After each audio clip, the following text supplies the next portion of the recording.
Good day mga kuys. Today, mayroon tayong ginagawang Honda Click B1 na tawag dito, naubusan ng langis.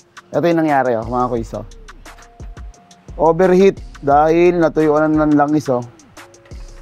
Sobrang itim. Okay? Ayan.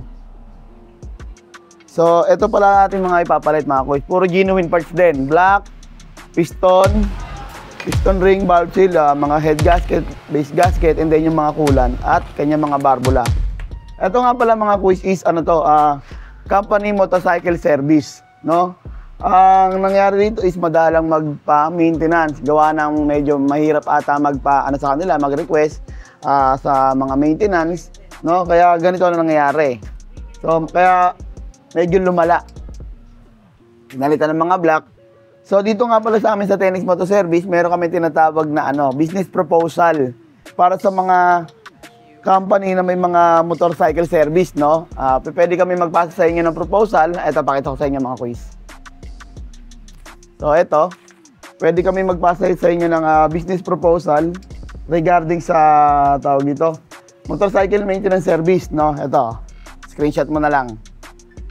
Para sa mga company na may unit na motorcycle service.